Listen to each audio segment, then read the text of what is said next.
Akan ramai menunggu hari ini ialah masalah mesyuarat Pakatan Harapan yang terakhir yang melibatkan Bersatu. Saya ingat sekitar 27 Februari ya. Apa ya nak komen saya dengar tip yang agak panjang. Saya tidak tahu sama ada dipendekkan sikit atau tidak, tapi sebagai orang yang hadir, yang tenang, renung dan banyak bersabar dari itu, memang tepat. Apa yang disuarakan itu bukan palsu, memang berlaku begitu. Dan saya tidak fikir ia berlaku tanpa perencanaan baru, tanpa dalang besarnya. Kerana seperti mana kita tahu, yang dibangkitkan itu pertamanya apa ya, soal kedudukan Tun Mahathir sebagai Perdana Menteri. Tak ada siapa yang petikai, kita semua setuju. Dan seperti mana yang disebut dalam perjanjian sebelum pilihan raya, ini dibentang kepada rakyat dalam pilihan raya. Ini manifestonya, ini pemimpinnya yang sementara, dan kemudiannya lepas Tun Mahathir Anwar. Itu dipersetujui dan kita menang mandat rakyat. Kemudian disebut mulanya 1 tahun, kemudian 2 tahun, kemudian kata lepas APEC. Saya setuju semua. Itu pun tidak memuaskan hati golongan ini. Saya dengar dia nak, kalau boleh, ada yang sebut, kakak tu sebut, kalau boleh biarlah sampai selama-lamanya lah. Ya ke? Ini putar belik politik ya, paling rendah dan jijik dalam sejarah. Ada yang kata, oh kami pertahan, kata tu orang yang benar-benar daripada awal tak pernah setuju. Saya tak setuju dengan Tun Mahathir daripada ke awal, betul, saya lawan. Tetapi bila ada muafakat, kita janji, saya patuh dan saya sokong. Tiap kali ditanya, saya kata beri ruang, give him the space and latitude to manage the affairs of the state without interference. Apa yang saya nak kemukakan, saya kemukakan secara peribadi kepada beliau. Beliau setuju, okey. Tak setuju, okey. Dia tak pernah tanya saya, okey. Dia tak pernah undang saya dalam mana-mana mesyuarat, saya okey. Walaupun saya dikutuk, anuan dia lemah, tak macam dulu, tak ada ketegasan, tak layak jadi pemimpin, saya telan kerana saya buat perakuan, janji. Saya tak mau khianat janji. Baik. Bila datang mesyuarat itu, beberapa orang Bersatu dan yang pengkhianat daripada keadilan rupanya merancang, membuat gesaan yang keras, membantah apa-apa pandangan, bercakap soal transisi. Oh, itu janji lalu, itu tak kira, ini balik pada rakyat, demokratik. Ya, jadi tentulah beberapa teman kita dari Amanah, dari Keadilan, dari DAP menyuarakan, ya kita sokong Tun Mahathir, tetapi kita ada juga perjanjian.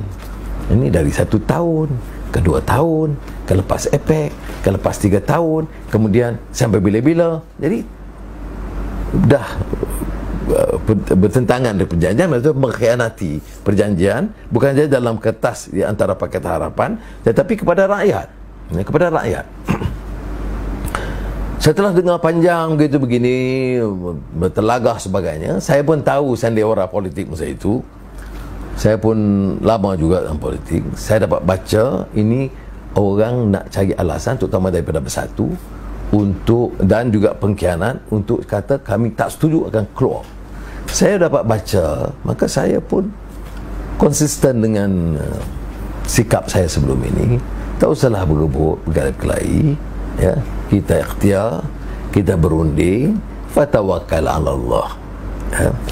Jadi saya ambil keputusan di situ, penutupnya saya ya. Setelah dengar semua dan baca, saya kata ginilah ya. Tak usah panjang-panjang gaduh-gaduh. Tapi sebelum itu saya sebut orang yang guna kuasa dia, dan saya jumpa Tun Mahathir bagi tahu janganlah bagi orang ganggu parti, gunakan kedudukan dan wang ringgit kerajaan untuk pecah belahkan parti. Jadi orang kata Parti Keadilan, dia bagaimana orang menteri-menteri kanan guna wang, guna kedudukan, lantik orang pecah belahkan dalam parti, dan ini dalam kerajaan Pakatan Harapan. Jadi saya guna tanggungjawab, suarakan. Tak berbuat apa-apa itu luar daripada keupayaan kita. Orang nak pecahkan parti keadilan, pecah sedikit, betul. 500-600 keluar, 1 juta ahli masih kekal. Tapi oleh kerana muslihat begitu, yang pecah parah-parahnya bersatu. Itu soal bersatu saya tidak mau komen lah. Ini soal audio semua. Ini soal bersatu, soal mereka akan cuba leraikan dengan sebaiknya. Itu soal mereka. Tetapi saya gunakan majlis dalam mesyuarat itu juga, jelaskan ya, ini pernah berlaku. Orang-orang yang guna kedudukan mereka dalam kerajaan, pecah belahkan, kemudian kunoi menyerang orang-orang keadilan saja yang tuntut. Dia tu bukan seperti juga dari Amanah dan DAP yang tuntut ini kena janji, ya, ada perjanjian, ya. Sebab itu pada peringkat awal aku sudah tahu 5-6 bulan yang pertama Tun Mahathir jadi Perdana Menteri, yang hanya disebut setahun. Kemudian Tun Mahathir kata 2 tahun. Kemudian dia sebut lepas APEC, kemudian 3 tahun dan sampai akhir. Ini yang menyebabkan keresahan daripada ahli-ahli Pakatan Harapan. Tetapi untuk elak daripada ketegangan perpecahan, saya memilih untuk mengatakan yang menimbulkan kemarahan ramai kawan-kawan saya, termasuk yang dalam majlis itu, ya? Kerana Amanah buat pernyataan tegas, DAP buat ketegas, Keadilan buat tegas, kemudian saya pilih untuk kata tak apalah, lepas APEC pun lepas APEC, tak mau tetapkan tarikh pun tak apalah, jalankan, ya? Tun Mahathir pun sambut, bukan nak beritahu tarikh, dia kata ikut saya nanti sampai sebelum pilihan raya 1 hari pun boleh. Saya diam, saya tak mau berbalah, dan itu ni dia ulang dalam sidang media berikutnya. Saya disegah oleh teman-teman, termasuk daripada Pakatan, ya, kawan-kawan daripada DAP, Amanah, Keadilan, kita Anwar, kita dah putus lepas APEC, tetap tarikh, pasal apa you pilih untuk lepaskan begitu je ke Mahathir? Saya kata kalau saya buat kenyataan tegas, dia akan menimbulkan pergaduhan dan menyebabkan perpecahan. Saya nak elak daripada alasan kepada golongan pengkhianat untuk gunakan ini sebagai alasan nak keluar. Tetapi namanya pengkhianat, kita buatlah cara yang baik macam mana pun nak selesai, dia khianat juga. Kerana rencana mereka bukan nak selamatkan Tun Mahathir, ya. Rencana mereka itu balik untuk khianat kepada seluruh perjanjian Pakatan Harapan supaya mereka mendapat tempat, ya. Kalau mereka itu betul-betul nak pertahankan Tun Mahathir seperti mereka dakwa, yang saya memang tak percaya, kenal mereka ini dah puluh tahun, dan saya tidak pura-pura. Saya menyatakan kerjasama kita itu terbatas kepada agenda reform. Selagi pemimpin buat komitmen untuk lakukan perubahan dan reform, kita sokong. Dan kedudukan Tun Mahathir, walaupun kita dulu bantah banyak isu-isu pokok dan dasar dengan dia, tetapi bila dia bagi komitmen, kita bagi sokongan. Dan saya sepanjang 2 tahun, apa pun mereka buat tohamahan, saya tidak ganggu, ya. Saya dalam mesyuarat pun saya ambil satu pendekatan sangat sederhana, kerana tidak mau goncang dan timbulkan pertikaian yang tidak akan menguntungkan negara dan rakyat. So saudara, yang kita harus ingat dan pengajaran pada ini apa dia? Audio tape ini benar, saya hadir, saya dengar, dan kita tahu apa yang berlaku, pengkhianatan, suatu sikap yang biadab yang berlaku, dan juga yang tidak menunjukkan yang hasrat mereka adalah agenda reform. Tidak, masing-masing cakap aku korban, aku dah berjuang 20 tahun, dan pelbagai hal lah, ya, tentang kononnya tunjuk hebat mereka, tapi yang pertama khianat juga mereka. Soalnya sekarang bukan soal itu, ya. Soal kita balah ini soal pertikaian politik elit, tetapi agenda tidak ada. Lebih baik kita balik kembali. Kamu sedia patuh kepada agenda islah, kamu sedia bantah rasuah dengan keras-kerasnya, jangan perkayakan diri kamu, keluarga kamu, anak saudara kamu, kroni kamu, dan kamu pastikan bahawa rakyat diutamakan, ini baik harga barang ataupun masalah pengangguran, masalah ekonomi, pembangunan, ini yang kita harus sokong. Maknanya kita patuh kepada agenda. Badan kehakiman harus bebas, jangan boleh runding-runding macam saya kata, lunding 10 ekor ayam dicuri, bagi balik 1 ekor ayam, selesai. Hal-hal ini mesti dihentikan. Ini maknanya apa? Reform badan kehakiman, badan penguasaan, ya. Anti rasuah yang jelas. Jangan anti rasuah ini, yang saya sebut banyak orang pertikai. Dia kata seolah-olah saya pertahankan Datuk Seri Najib dan 1MDB. Saya tidak, ya. Tapi saya kata rasuah ini bukan saja YMDB. YMDB ini satu gambaran bagaimana seluruh sistem dan negara kita tu porak-peranda. Badan kehakiman tak boleh diharap, badan penguasaan tidak boleh diharap, SPRM tidak boleh diharap, ya. Elit pun kecundang, profesor-profesor semua takkan ngangguk, ya. Sekarang baru nak tunjuk gagah. Masa itu diam kelu, membisu semua. Sistem itu yang kita harus baiki. Media harus bebas, profesor harus bebas untuk menyampaikan pandangan. Ini yang kita katakan. Tetapi rasuah itu bukan saja satu MDB, ya. Ia juga terpalit dengan ramai, tak kira. Dan tetapi nampaknya pada masa itu SPRM juga agak tertumpu pada satu aspek, dan beberapa keterlanjuran dalam pimpinan yang memukul harta, tanah, kedudukan, saham, beri projek sana sini, langsung tidak diberi teguran. Ini maknanya sikap dalam politik yang mengikut kabilah atau kartel yang akan merosakkan negara.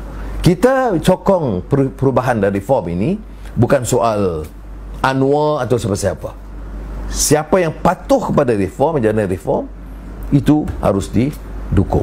Kalau tidak, umpamanya obsesi kita, gairah kita hanya nak rebut kuasa. Bila rebut kuasa, tak tahu dah buat apa, tak tahu ada agenda, balik kepada yang asal. Kita ada pengalaman. Pakatan Harapan kita cuba lakukan, walaupun kita tak boleh nafikan ada kelemahan. Kelemahannya kerana kita menangguh beberapa keputusan, janji yang kita patut tunaikan dengan baik, ya. Dan juga keresahan rakyat, terutama yang merasakan mereka tidak diberikan pembelaan secukupnya. Tapi ini tidak boleh kita bedakan, bandingkan dengan kedudukan Barisan Nasional atau Perikatan Nasional. Kerana Pakatan Harapan sebagai satu kerajaan telah memulakan beberapa perubahan institusi reform yang jauh lebih baik daripada sebelumnya. Ini kita tidak dapat nafikan, walaupun saya akui ada beberapa keterbatasan dan kelemahan yang insya-Allah harus kita baiki. Bagi kita dalam Pakatan Harapan, saya sekarang sebagai pengusinya, tekad untuk menyatakan kita kembali kepada khitah perjuangan. Apa khitah perjuangan? Landasan prinsip perjuangan. Ya, kita tidak senang dengan rampasan kuasa, pengkhianatan Perikatan Nasional. Ya, kita merasakan mereka ini lebih parah kerana kerja mereka dalam keadaan pengangguran sudah mencecah ratusan ribu, harga barang dan inflasi melonjak naik. Apa yang mereka lakukan? Agih kekayaan dan kuasa dan kedudukan satu demi satu. Ini ghanimah, ya. Harta seolah-olah rampasan ada peperangan dibahagikan. Ini ternyata sangat keburukan dan kerusakan sistem dan pemikiran pimpinan. Tetapi apa alasan untuk kita mengganti?